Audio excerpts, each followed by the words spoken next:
Do you know what we're here for? You know we're here about AG. I don't think you know what you're here for. Well, you the one talking about. I think your fake eyelashes are messing up. No, ain't nothing. Hold on. Listen. Order. If this looks a lot like an episode of Keeping Up with the Kardashians, it is.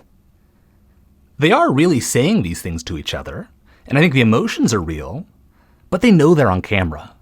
And they're deliberately putting themselves in these contrived situations because they know that the drama will make for good TV. It's me. Ms. Crockett. I'm just curious, just to better understand your ruling. If someone on this committee then starts talking about somebody's bleach blonde, bad built butch body, that would not be engaging in personalities, correct? A what now? Chairman? This is not how things were supposed to go. When the House of Representatives first started broadcasting its proceedings back in 1979, the hope was that the broadcasts would help people to understand the legislative process. Maybe they should have known better. Senator Jesse Helms, one of the very few members of Congress who actually had a background in TV broadcasting, warned them that this hope was totally naive. He predicted we'd see members scrambling to the floor to get before the cameras in order to impress the voters back home, producing much oration and little debate. I think oration is a pretty generous word to describe what we're seeing. But his point was that they would focus on performing for us rather than engaging with one another. And on that point, Jesse Helms was absolutely right. Our system of government encourages politicians to try to become celebrities. Being a celebrity is a heck of an advantage in an election. But when you put cameras in front of a bunch of people who are trying to become celebrities, well, that is the essence of reality TV.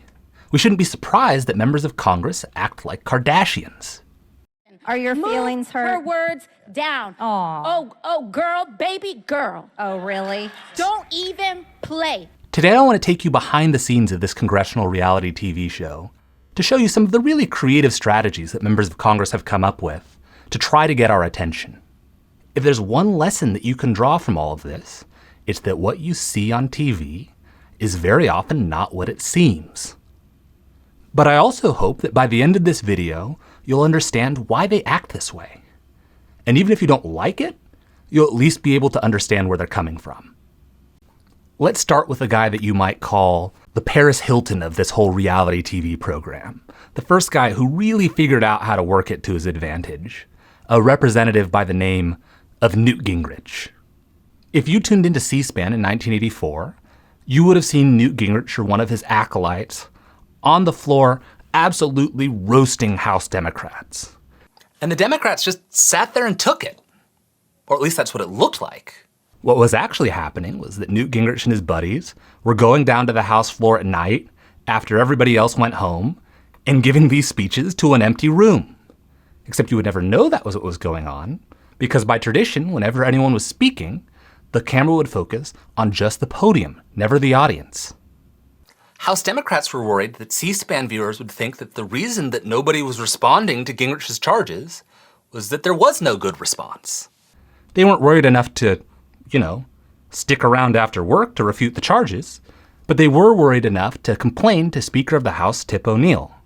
And O'Neill decided that he was going to do something about this.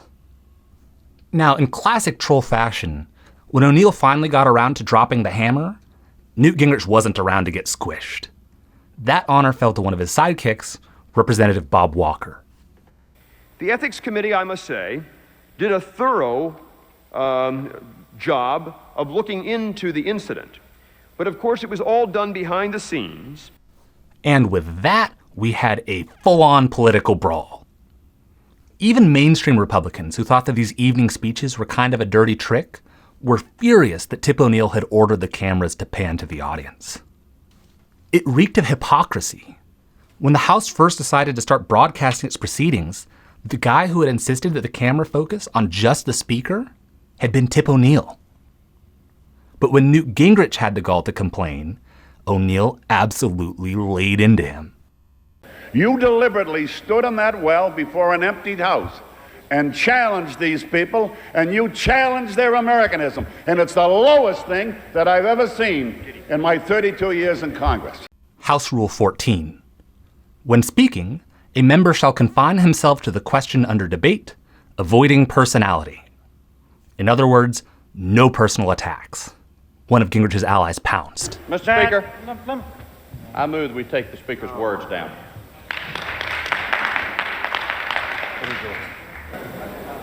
Clerk will report the words taken down. Yes, that's right. At the end of it all, Republicans successfully charged O'Neill with a breach of decorum and got his words taken down. A nobody had picked a fight with the most powerful man in the House of Representatives and won. From that point on, Newt Gingrich was like Michael Jackson. Reporters knew that if they just followed him around, sooner or later they were going to get a big story. Gingrich used that attention to launch an ethics investigation that ultimately forced Tip O'Neill's successor out of office. He used that to help Republicans win their first stint as the majority party in the House of Representatives in 32 years.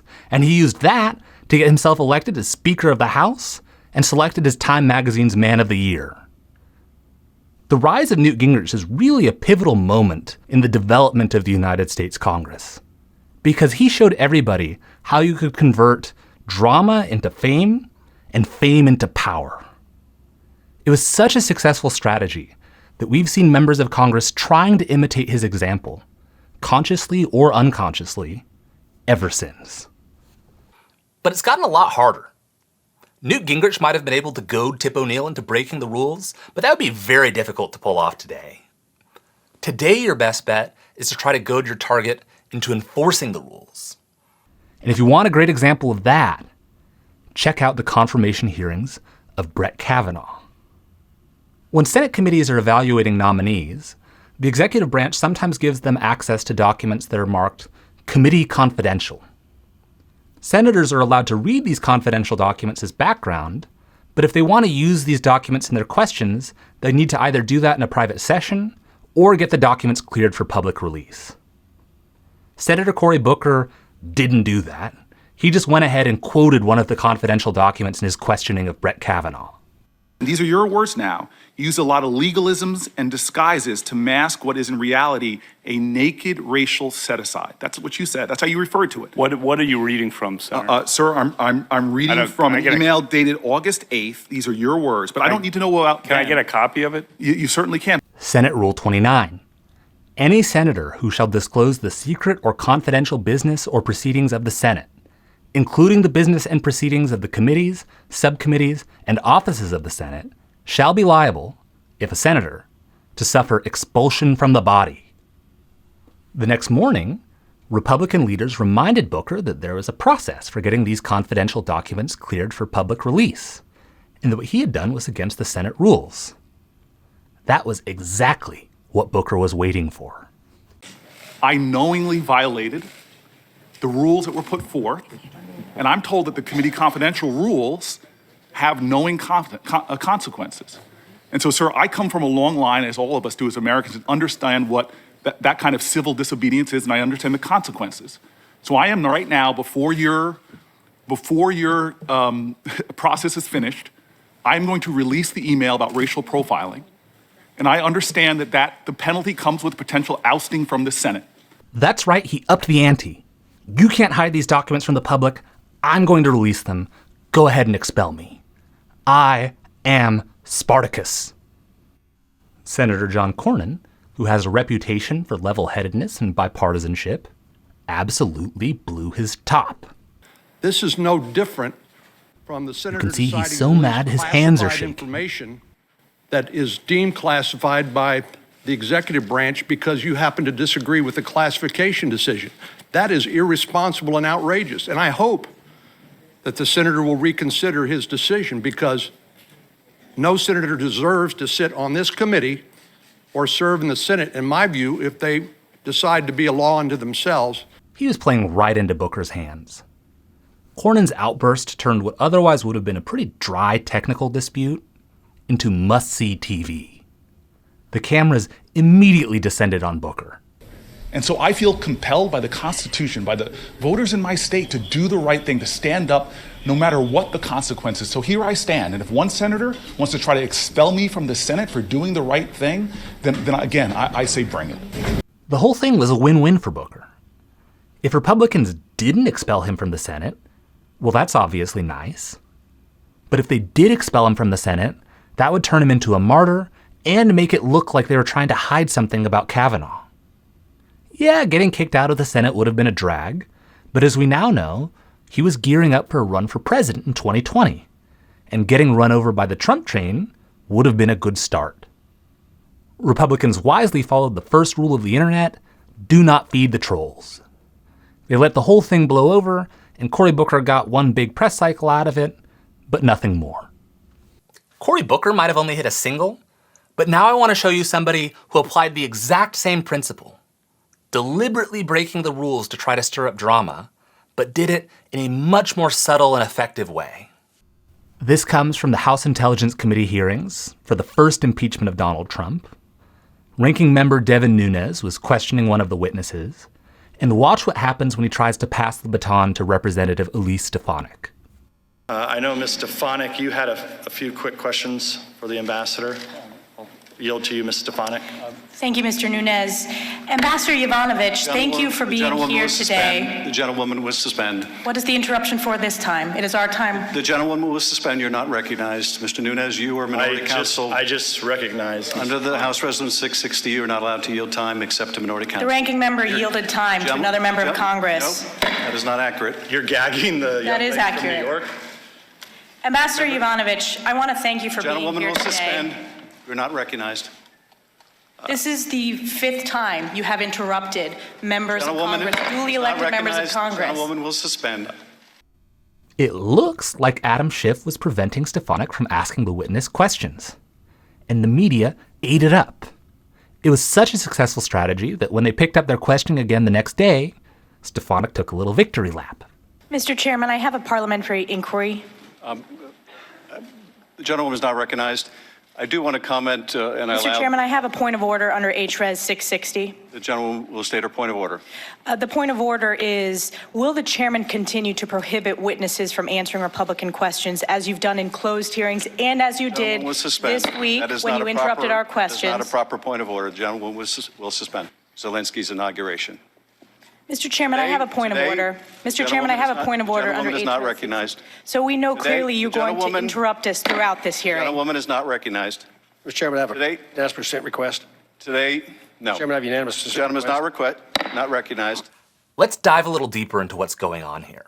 You saw both Schiff and Stefanik reference H.Res. 660. That was the resolution that laid out the procedures for these impeachment hearings. The procedure was that the chair, Schiff, and the ranking member, Nunes, would each get up to 45 minutes to question the witness. Then, every other member of the committee would get 5.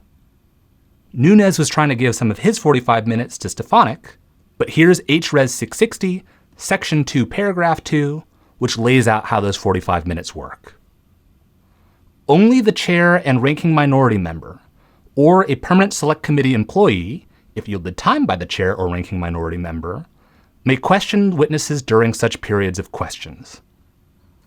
Employees means the lawyer sitting next to them, not other representatives on the committee, not Stefanik. Schiff was, indeed, enforcing the rules.